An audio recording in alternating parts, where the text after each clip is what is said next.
네, 오늘 여러분들과 함께 105번째 질문과 그리고 대답을 하며 주기도문의 네 번째 강구에 대해서, 다섯 번째 강구에 대해서 우리가 살펴보려고 합니다.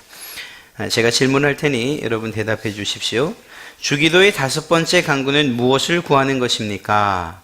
주기도의 다섯 번째 강구는 우리가 우리에게 죄 지은 자를 사하여 준 것 같이 우리 죄를 사하여 주옵인데 이는 그리스도로 말미암아 하나님이 은혜를 베푸사 우리의 죄를 용서해 주시기를 기도하는 것으로서 우리가 하나님의 은혜로 말미암아 다른 사람을 진심으로 용서할 수 있었기에 담대하게 기도하는 것입니다. 네.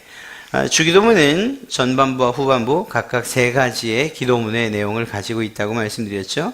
첫 번째는 하나님께 드리는 하나님과 관계된, 즉 하나님의 영광을 위한 기도, 하나님의 나라를 위한 기도, 하나님의 뜻을 위한 기도. 또한 후반부의 세 가지는 우리들을 위한, 그래서 우리의 양식을 위한 기도, 우리의 용서를 위한 기도, 그리고 우리의 시험에 들지 않음에 대한 이러한 기도라고 말씀드렸습니다. 오늘은 이 두 번째 우리의 용서에 대한 기도를 살펴보도록 하겠습니다.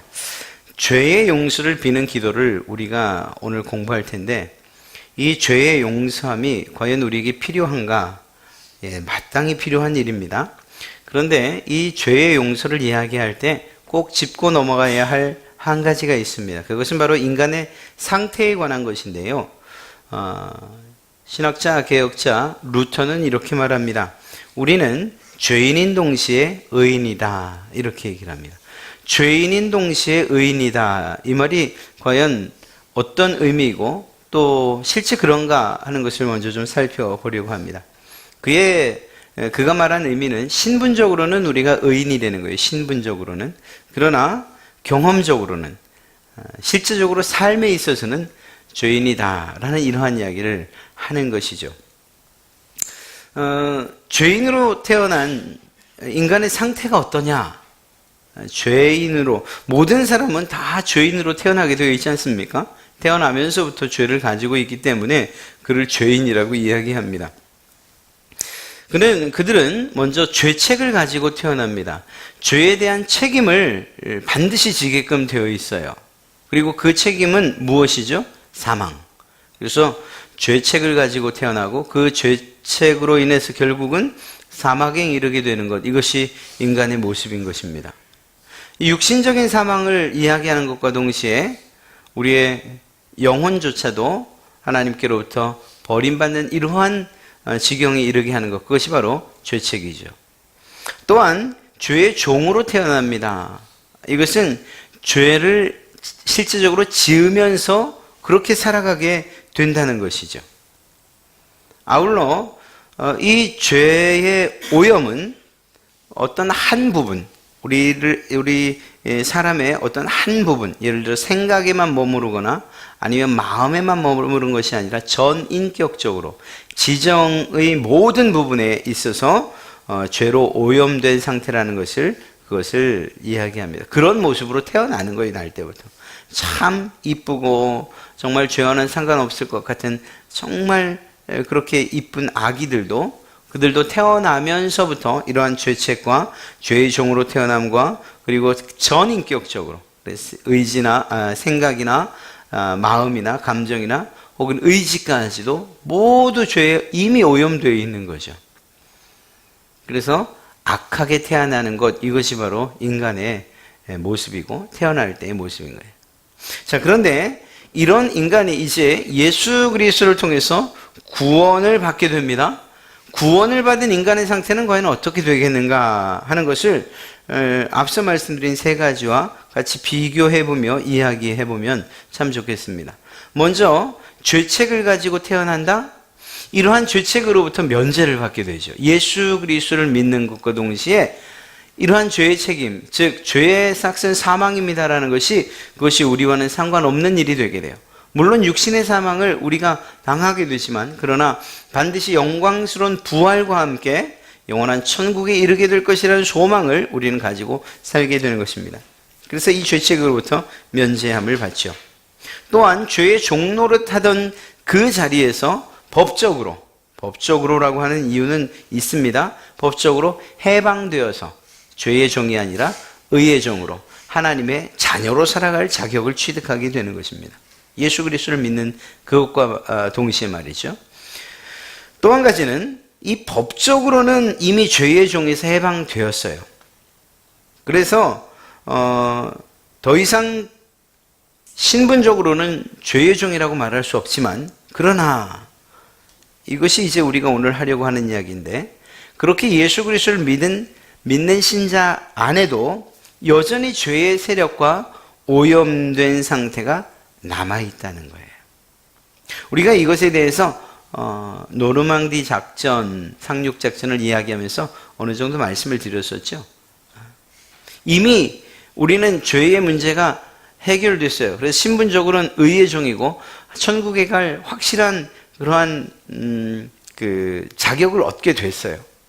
그러나 우리가 이 세상을 사는 동안에는 여전히 죄에 오염된, 그리고 또 죄의 세력 가운데에서 때로는 넘어지기도 하고 또 죄를 짓기도 하고, 이러한 상황 가운데 놓여 있는 연약한 인간임을 우리는 우리 스스로 인정할 수밖에 없습니다. 그런 면에서 볼 때 죄인인 동시에 그러나 분명하게 우리는 의인입니다 라고 말한 루터의 이야기가 틀리지 않은 것입니다. 자, 신자 안에, 우리 믿는 성도들 안에 죄의 세력과 오염된 상태가 여전히 남아있다는 말이 도대체 뭘 이야기하는 것일까요? 그것은 죄가 여전히 우리 믿는 사람들 안에서 강력한 세력으로 거하고 있다는 거예요. 그래서 어떤 상황이 되고 또 성령님께서 이러한 죄를 제어하지 못하도록, 우리 마음이 그렇게 준비되어지지 못하고 하나님의 말씀에 순종하지 못하고 할 때, 그때는 이 죄의 세력이 더 강력해져서 결국은 신자들로 하여금 죄를 짓도록 하고, 또한 죄를 범하도록, 그리고 그 죄의 유혹으로 인해서 결국은 죄를 짓게 되는 이러한 지경에 이르게 된다는 것입니다. 우리에게도 비록 우리가 하나님을 믿습니다, 또 직분상으로도 여러 가지 직분들을 갖고, 또 그러면서 하나님 앞에서 예배도 하고 봉사도 하고 또 할 수 있는 대로 선하게 살려고 애를 쓰고 있지만, 그럼에도 불구하고 때로는 우리 가운데에 있는 이러한 죄의 유혹이 우리로 하여금 죄를 짓게 만드는 지경까지 있죠. 이게 없진 않아요. 이게 끝나는 날은 우리가 세상을 떠나는 그날이 될 거예요. 우리가 살아있는 동안은 끊임없이 이러한 죄의 세력과 싸울 수밖에 없어요. 그래서 우리가 누구를 의지하는 것이죠? 성령 하나님을 의지하는 이유가 여기에 있는 거예요. 우리가 죄와 싸워 이길 힘이 때로 없을 때, 우리의 의지조차도 우리의 의지를 가지고서도 그것을 어떻게 할 수 없을 때, 그때 하나님의 도우심을 받고 성령님의 인도하심을 받아서 그 죄와 싸워 이기도록 요청하는 것이고, 또 그 기도가 오늘 바로 이 기도인 거예요. 우리의 죄를 사하여 주옵소서, 용서해 주옵소서. 우리의 의지가 그만 죄의 유혹에 넘어져 죄를 지었습니다, 이 죄를 용서해 주십시오. 이러한 기도를 우리가 드릴 수 있는 것, 하나님께서 우리들에 대해 배려해 주신 것이라고 말할 수 있습니다. 죄로부터 완전히 해방되는, 그래서 죄가 우리를 주장하지 못하는 그때는 언제이냐? 그것은 우리 신자들이 죽어서 영혼이 영화롭게 될 때, 그리고 부활해서 몸이 영화롭게 될 때, 그래서 죄를 지을 수 있는 그런 몸과 그 몸이 없는 그때가 되지 아니하고서는 여전히 죄를 지을 수밖에 없다는 거예요. 이게 우리 인간들의 연약함이에요. 연약함. 동시에 이러한 연약한 인간으로서 죄에 때론 굴복당하고 죄 가운데에 정말 헤어나오지 못하는 그러한 삶을 살 수밖에 없는 연약함을 가지고 있지만, 그럼에도 불구하고 우리가 그것 때문에 낙심하지 않는 이유는 성령 하나님께서 우리를 도우시는 도우심이 있기 때문이고, 하나님께서 우리를 대신하여 싸워 그 죄를 능히 이길 수 있는 그러한 분이심을 우리가 믿기 때문인 것이죠. 그런 면에서 이 죄로부터 완전히 해방되는 것, 그것은 주님 부르시는 그날이다. 이 세상 사는 동안에는 이러한 죄의 권세 그리고 유혹들과 날마다 싸우면서 살 수밖에 없다. 그렇다고 이게 핑계가 되진 않아요. 매번 지는 거예요. 그냥 싸우기만 하면 지는 거예요. 죄의 유혹만 오면 그냥 그 죄의 유혹에 넘어져서 매일 반복해서 똑같은 죄를 짓는 거예요. 그러면서도 하나님, 내가 원래 이렇게 연약합니다. 우리가 원래 연약한 존재라고 말씀하지 않으셨습니까? 그렇게 말해서는 안 돼요. 왜냐하면 우리 가운데 그것들을 능히 이길 수 있는 힘과 그리고 또 그러한 능력들을 성령님을 통하여 우리에게 주셨고, 또한 그 성령님께서 우리 가운데 거하시게끔 우리가 날마다 그러한 요청, 또 주님과 동행하는 삶을 살아야 되기 때문인 것이죠. 그러니까 죄 짓는 것이, 우리의 연약함이 죄 짓는 것에 대한 핑계가 될 수는 없어요. 그리고 그러한 죄된 생활을 계속 해나가면서도 우리에게 아무런 문제가, 그저 우리가 원래 그런 인간이죠, 연약한 사람이죠, 이렇게 이야기할 수는 없어요. 오히려 그것들을 단계적으로는 계속해서 이겨나가야 돼요. 그래서 어제는 정말 이 죄에 졌지만 오늘은 이러한 죄의 유혹을 이기고, 그리고 또 다른 더 높은 단계로 우리의 신앙의 삶이 이어져 가야 되는 것이죠. 구원의 단계는 참 많습니다만 그 가운데 이 죄와 관계된 이 부분을 좀 살펴보면 대략 3가지 정도로 이야기할 수 있습니다. 그것은 바로 칭의, 성화, 영화라는 이 3가지 단계입니다. 칭의는 믿는 순간이에요. 우리가 예수 그리스도를 믿는 그 순간 하나님께서 우리에게 의로움의 옷을 덧입혀 주시죠. 의롭다고 선언해 주시는 거예요. 그래서 죄의 형벌로부터 구원받는 것입니다. 죄책으로부터 우리가 해방되는 거예요. 그래서 이러한 죄의 형벌로부터 구원받아 더 이상 사망이 우리를 주장하지 못하게끔 그러한 신분의 변화를 우리가 갖게 됩니다. 그래서 죄의 권세 아래서 하나님의 자녀의 권세로 그 자리로 옮겨가는 거예요.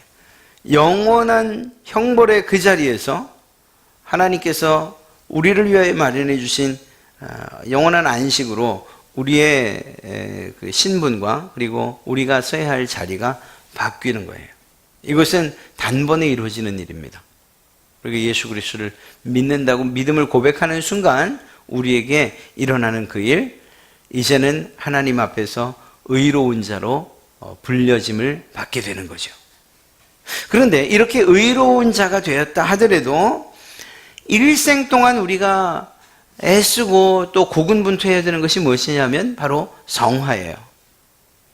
말씀드린 바와 같이 신분적으로는 우리가 의인이지만 그러나 세상을 살아가면서 이러한 죄의 유혹, 또 죄의 넘어짐, 이러한 것들을 생각할 때 그 죄를 능히 이겨가면서 점점 거룩해져 가는 삶을 살아야 된다는 것이죠. 그래서 예수님을 믿는, 정말 잘 믿는다 하는 그 증거는 무엇인가 하면 변화예요. 삶의 변화가 있어야 돼요. 이게 의도적이고 가식적인 변화를 이야기하는 게 아니에요. 죄의 세력과 오염으로부터 우리가 그것들을 이겨낼 힘들을 키워가야 되고, 그러면서 우리의 삶이 점점 하나님을 닮은, 예수 그리스도를 닮은 거룩한 삶이 되어 가야 되는 거예요. 이것은 우리의 신앙에 있어서도 마찬가지고 사회생활에 있어서도 마찬가지예요. 예전에 정말 도덕적이지도 못하고 윤리적이지도 못하게 그렇게 살았어요? 다른 사람들에게 이렇게 손가락질을 당할 정도의 삶을 살았어요? 혹여 그렇다 하더라도 예수를 믿었다면 시간이 어느 정도 지나고 또 가면 갈수록 정말 하나님께서 우리에게 요구하시는 선의 기준과 그 수준에 맞춰서 우리의 삶이 점점 나아져 가야 돼요. 성경 말씀대로 하면 착한 사람이 되어져 가야 돼요. 선한 사람이 되어져 가야 돼요. 예전에는 예배 생활에 있어서 그냥 이렇게 형식적으로 또 혹은 의무감을 가지고서 예배를 하는 그런 수준이었다라고 한다면 시간이 가면서 이제는 예수 그리스도 그분을 닮는, 또 하나님과 함께하는 그러한 예배에 대한 기쁨을 실제적으로 누리면서 예배를 소망하고 사모하는 마음으로 바뀌어져 가야 되는 거예요. 10년이 지나고 20년이 지났는데도 신앙생활도 똑같고 그리고 말하는 말투 하나 변하지 않았다면 그에게 있어서는 성화의 부분이 전혀 없는 것이라고 이야기해도 틀리지 않은 것이고요. 정말 의심하고 싶지 않지만 정말 그분이 하나님을 믿는 것인가? 그래서 하나님으로부터 의롭다는 그러한 영광스러운 선언을 받았는가 하는 것까지도 의심하게 하는 거예요. 하나님께서 우리를 의롭다고 칭해 주셨다면 그 의로움의 옷을 입어야 되고 그리고 하나님께서 우리에게 요구하시는 바와 같이 거룩하고 성결하게 살아가도록 애쓰고 힘써야 되는 거예요. 그래서 어제보단 오늘이 낫고 오늘보단 내일이 나아야 돼요. 이것이 그리스도인의 삶의 모습이에요. 예수님을 믿기 전에는 이러한 자리에 있었는데 예수님을 믿고 나서부터 점점 안 좋은 상태로 치닫아 내려갑니까? 이건 문제가 있는 거예요. 우리의 삶은 하나님께서 요구하시는 높은 수준의 그러한 거룩과 성결의 삶을 향해서 계속 더 나아지고 좋아져야 돼요. 그것이 성화예요. 그리고 영화의 단계는 우리가 죽는 그때, 그 죽는 순간 죄 자체로부터, 이제 죄를 지을 몸이 없어졌잖아요. 그런 면에서 볼 때 죄 자체로부터 구원받는 그런 단계에 이르게 되는 것입니다. 우리는 어떤 상태를 지금 살고 있는가? 바로 이 성화의 단계에 살고 있는 것입니다. 그리고 그 성화는 일평생 이루어지는 사실이라는 것을 우리가 기억해야 됩니다. 죄의 세력과 오염으로부터 우리를 구원해내는 이 일이 매일 매순간 주님 부르시는 그날까지 계속 되어져야 된다는 거예요. 이런 상황에서 우리에게 필요한 것이 무엇인가 하면 바로 죄 용서함에 대한 기도인 거죠. 죄를 용서해달라고 기도하는 이유가 무엇일까요? 말씀드린 것처럼 죄의 형벌로부터, 그래서 이제는 더 이상 지옥 형벌이 아니고 천국을 소망하면서 살아가는 신자라 하더라도 살아있는 동안, 그래서 죽는 동안까지는, 죽는 순간까지는 죄를 지을 가능성이 늘 있다는 거예요. 아니, 실제로 죄를 짓기도 하고요. 그렇기 때문에 지은 죄, 또 죄의 유혹, 이러한 모든 것으로부터 우리를 지켜나가고 또 날마다 깨끗하게 해가야 될 필요성이 있다는 것입니다. 그런 면에서 이러한 실제적인 죄를 하나님 앞에 날마다 고백하며 그 죄 사함을 받을 필요가 있다는 것입니다. 이것이 바로 우리가 우리의 죄를 용서해 달라고 우리의 기도에 날마다 요청해야 되는 이유인 거예요. 자, 여기에서 이제 온몸을 씻는 것과 그리고 발을 씻는 것, 오늘 우리가 읽었던 말씀을 통해서 한번 생각을 해보겠습니다. 온몸을 씻는다는 것이 과연 무엇을 이야기하는 걸까요? 예수님께서 말씀하셨어요. 만약에 내가 너를 씻어주지 않는다면 너는 나와 상관이 없을 것이다 라고 이야기를 하죠. 그러자 그렇다면 아주 머리부터 발끝까지 아예 목욕을 좀 시켜주십시오. 베드로가 그렇게 이야기를 해요. 그러니 주님께서 뭐라고 이야기합니까? 목욕한 자는 발밖에 씻을 필요가 없느니라 라고 이야기를 합니다. 온몸이 깨끗하다, 발만 씻으면 된다 라고 이야기를 하죠. 이것이 무엇을 말하는 것일까요? 온몸을 씻는다는 것, 이것은 믿는 순간 앞서 말씀드린 칭의가 우리에게 적용되는 거예요. 그래서 죄의 용서함을 받은 것이고 죄의 형벌로부터 구원받은 바로 이 사건을 의미하는 것입니다. 그런 면에서 온몸을 씻는 것은, 즉 이러한 칭의를 받는 것은 한 번이면 족한 거예요. 우리가 그것을 날마다 확인할 필요는 없어요. 내가 예수님을 믿는다고 하는 그때부터 우리의 신분의 변화가 우리의 죄지음을, 또 혹은 우리가 실수하고 죄에 오염되고 죄의 유혹에 걸려 넘어지고 한다고 해서 그 신분이 취소되는 게 아니라고요. 하나님께서 우리에게 주신 그러한 의의 신분, 하나님의 자녀됨의 신분을 하나님이 취소하지 않으십니다. 예. 그런 면에서 온몸을 씻는 것은 한 번이면 좋게요. 그러나 발을 씻는 것, 이것은 무엇을 의미할까요? 믿고 난 이후, 예수 그리스도를 믿고 난 이후에 그래서 비록 신분적으로는 이제 내가 하나님의 자녀로서의 신분을 취득했지만 우리가 살아가는 세상이 하나님 나라가 아니라 죄가 관영하고 있는, 죄로 마치 먼지처럼, 그 먼지가 그냥 가득한 그러한 세상처럼, 죄가 가득한 세상에서 우리가 살아가고 있기 때문에 우리가 걸어 다니는 순간, 살아 움직이는 그때에 그 먼지들이, 그 죄들이 우리를 오염시킬 수 있다는 거죠. 그 오염은 어디에 국한되나? 발에 국한된다고 이야기하는 것입니다. 그래서 발이 더러워질 수 있다고 말하는 거예요. 이러한 죄의 세력과 오염으로 우리의 발이 더러워졌다면 어떻게 하느냐? 그것은 날마다 발을 씻는 것으로서 족한 것이 됩니다. 이것이 무엇을 이야기합니까? 오늘 이야기하는 요청, 이 기도의 요청이에요. 우리의 죄를 용서해 주십시오. 이러한 우리의 기도가 날마다 필요한 이유가 여기에 있는 거예요. 하나님, 나 의롭게 해 주십시오. 하나님의 자녀가 다시 되게 해주십시오. 이런 요청은 의미가 없어요. 이미 우리의 신분의 변화는 우리의 믿음과 함께 이미 이루어졌기 때문에. 그러나 신분의 변화와 상관없이 세상을 살아가는 그 이유 단 하나 때문에 죄에 오염되고 또 때로는 죄를 짓고, 그래서 우리의 발이 더러워진 이러한 상태라고 한다면 온몸이 아닌 발이 씻는 것으로 충분하다는 것이고, 그 발의 씻음, 이 발이 씻겨지는 것을 위해서 우리는 우리의 죄 용서함을 위해 기도해야 된다는 것이죠. 그래서 이 발 씻는 일들, 이 죄 용서함에 대한 기도는 날마다 해야 되는 기도인 거예요. 날마다. 그런데 오늘 우리가 함께 살펴본 이 5번째 강구에는 하나님, 우리 죄를 용서해 주십시오라고 그렇게 간단하게 이야기하고 있잖아요. 마치 조건과도 같은 이야기를 앞부분에 이야기하고 있습니다. 그것이 무엇인가 하면 우리가 우리에게 죄 지은 자를 사하여 준 것 같이 우리 죄를 사하여 주시옵고, 이렇게 우리의 죄를 용서해 주십시오라고만 하라고 했으면, 그러면 부담 없이 하나님, 우리의 죄를 용서해 주십시오. 하나님, 내가 오늘도 이러한 잘못을 했습니다.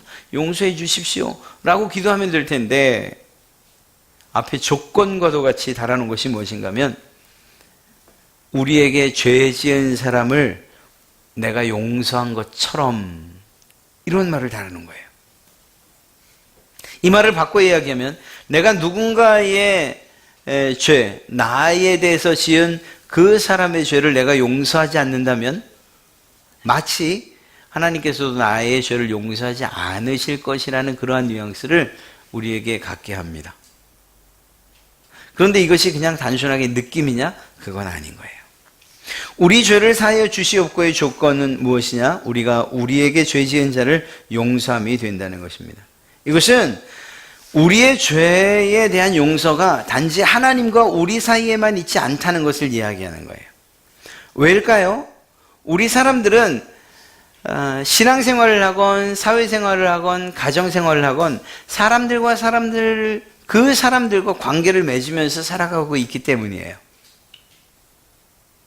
우리가 하나님 앞에 우리의 죄를 용서해 주십시오라고 할 때 정말 하나님 앞에 지은 죄만을 가지고서 용서를 구하느냐? 그게 아니잖아요.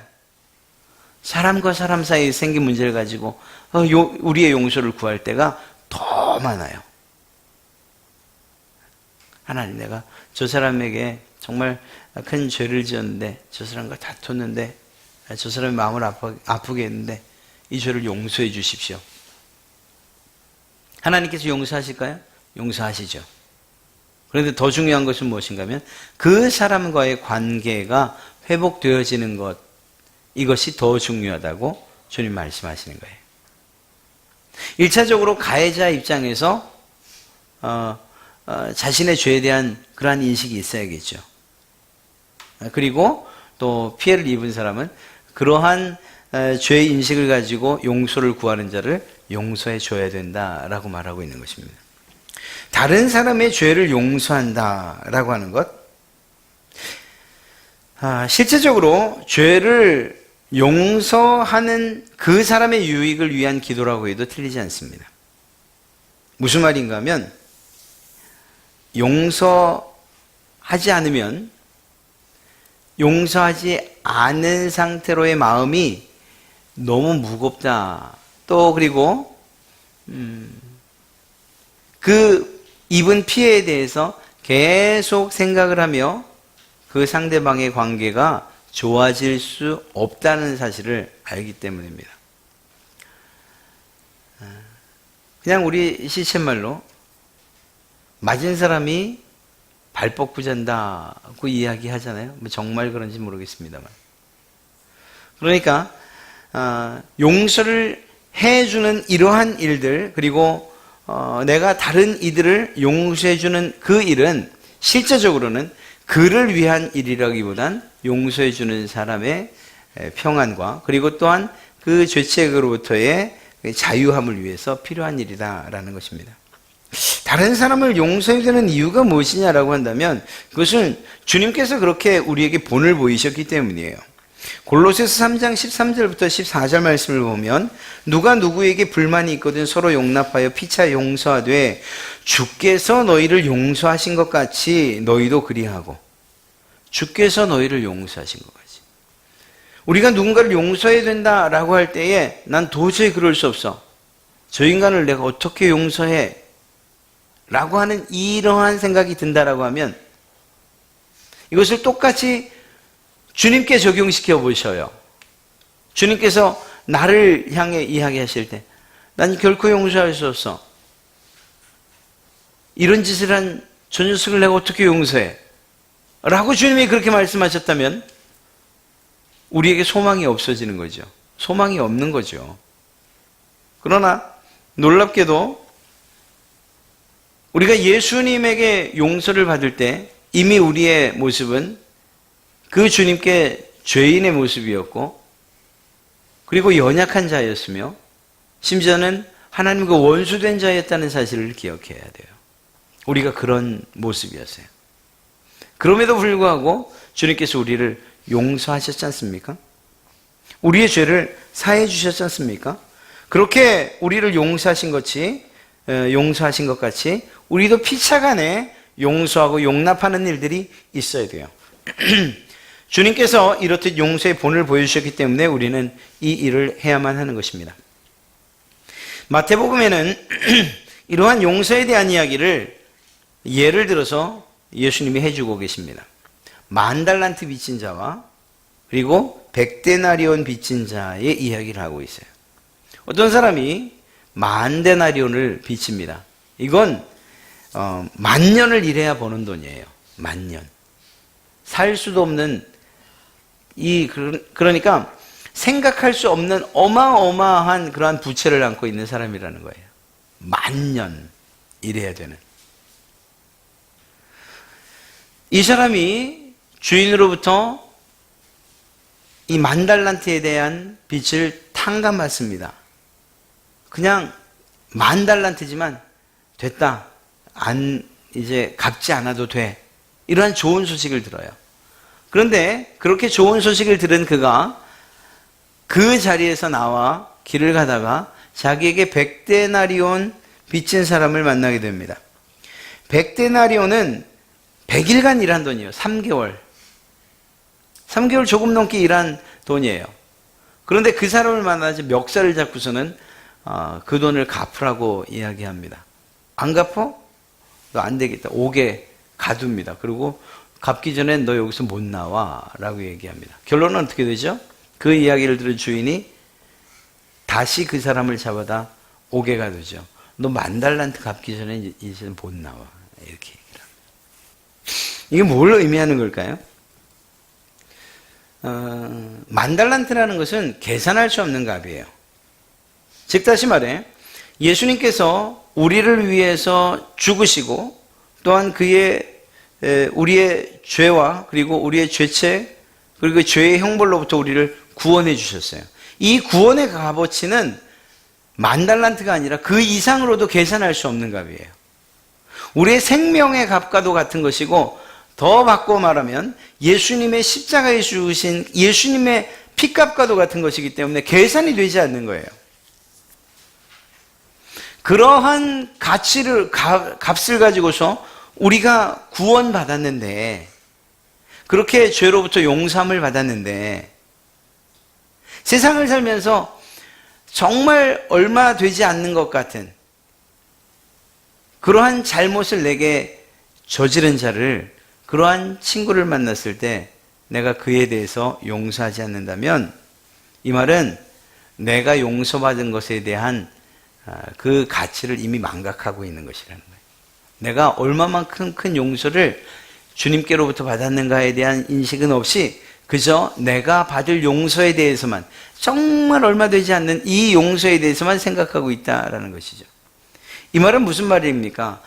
하나님께로부터 놀라운 은혜를 받은 자, 죄의 용서함을 받았다, 그리고 신분의 변화를 우리가 경험했다면, 그렇다면 이 세상에서 만나는 우리가 용서해야 될 일들은 그것과 비교할 때에는 그저 백일치에 지나지 않는 그러한 가치 있는 것, 정말 용서해줘도 괜찮을 만한 것들 뿐이라는 것을 이야기하는 거예요. 더 정확하게 말하면 용서하라는 거예요. 내가 널 용서했는데 그 용서의 값어치는 네가 계산할 수 없을 만큼의 가치야. 너희 친구들, 동료들, 내가 용서해야 될 사람들이 있다면 내가 널 용서한 것처럼 너도 용서를 해야 돼 라고 말씀하고 있는 것이죠. 그렇습니다. 오늘 이 예를 든 이 말씀은 마태복음 18장 32절과 33절에 기록되어 있죠. 주인이 말하는 거예요. 용서하지 않은 그 종을 불러다가, 이에 주인이 그를 불러다가 말하되, 악한 종아, 내가 빌기에 내가 내 빚을 전부 탕감하여 주었거늘 내가 너를 불쌍히 여김과 같이 너도 내 동료를 불쌍히 여김이 마땅하지 아니하냐. 우리가 다른 사람을 용서해야 되는 것, 이것은 주님께서 우리를 용서해 주셨다는 그러한 사실이 있기 때문이에요. 주님께서 우리에게 용서의 모범을 보여주셨기 때문이에요. 이 말을 더 정확히 말씀드리면, 우리가 하나님으로부터, 예수님으로부터 죄 용서함을 받았다면, 그 사실을 알고 있고 또 믿는다면 다른 이들을 용서하는 것에 대해서 인색하지 말아라 라고 하는 것을 이야기하고 있는 것입니다.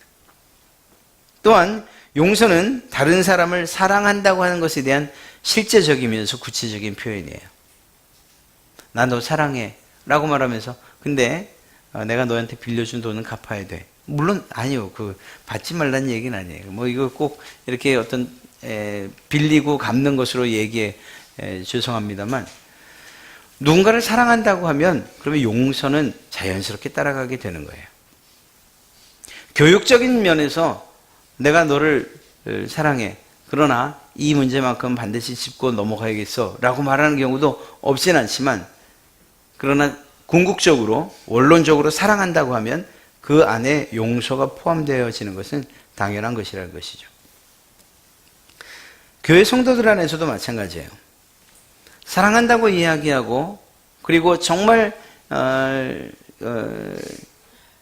예수님께서 나를 사랑하신 것처럼 나도 당신을 사랑합니다, 사랑하고 축복합니다 라고 말하면서 실제적으로 우리의 마음 가운데 용서하지 못해서 그를 향해 분노를 품고 있다거나 아니면 감정을 여전히 가지고 있다면, 이것은 입에 발린 사랑이라고밖에 이야기할 수 없겠죠.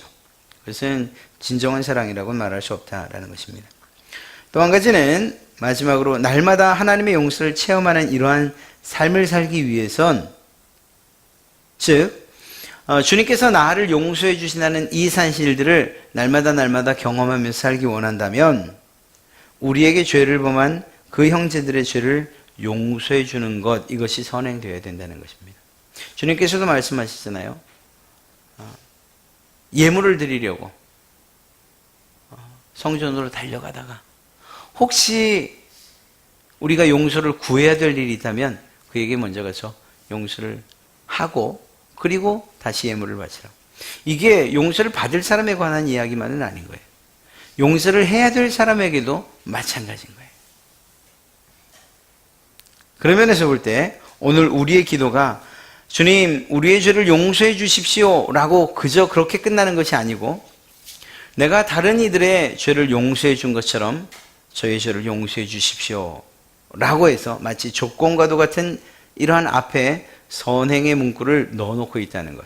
그건 우리에게 기도뿐 아니라 마땅히 해야 될 실제적인 의무가 있다는 것을 알려주는 것입니다. 용서를 하는 일 중요하고, 이것만큼 중요한 것이 무엇인가 하면 용서를 비는 일도 중요하다는 것을 꼭 명심하셔야 돼요. 우리는 언제나 내가 용서해 주는 사람의 입장에 있을 거라고 생각하는데 그건 아니거든요. 관계라는 게 그렇잖아요. 때로는 용서를 구해야 될 때도 있어요.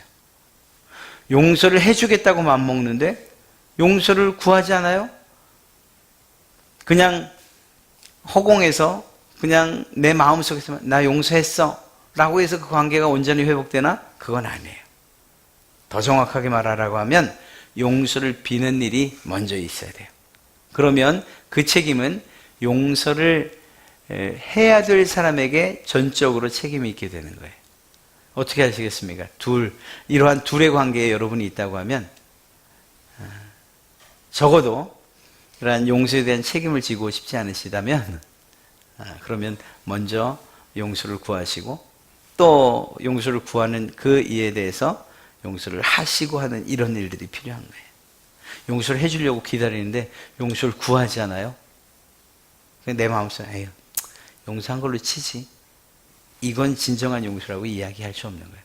그렇게 볼 때는 사실은 용서를 구하는 일, 이것도 매우 중요한 것입니다. 혹시 그러한 생각이 마음에 드신다거나 하면 용기를 내셔서 용서를 구하시고, 또 그러한 용서를 구하는 그러한 이야기를 들으신다면 주님이 날 용서하신 걸 생각해서 넉넉한 마음으로 두 손 잡아 용서해 주시고 하는 이런 일들이 있어야 할 줄로 믿습니다. 주님 가르치신 기도는 이렇듯이 그냥 막연한 기도가 아니고 실제적인 우리의 삶 가운데서 우리가 행해야 될 그러한 기도들을 실제적으로 구하고 간구하는 그러한 내용들인 것을 알 수 있습니다. 오늘 이 죄의 용서에 대한 이러한 기도, 주님께서 우리를 사랑하시고 우리에게 은혜를 베푸시고 그래서 우리의 죄를 용서해 주신 것, 이 사실을 기억해서 우리의 사람들과 사람 사이의 관계에서도 용서를 구하고 용서하는 일들이 결코 어색하지 않고 오히려 자연스럽게, 그러면서도 넉넉한 마음으로 이러한 일들이 일어나길 바랍니다. 그때 여러분이 속한 그 공동체가 어떠한 공동체이든지 정말 바르고 그리고 든든하게 세워져 가지 않겠습니까? 이러한 일들이 여러분의 삶 가운데 있기를 주님의 이름으로 축복합니다.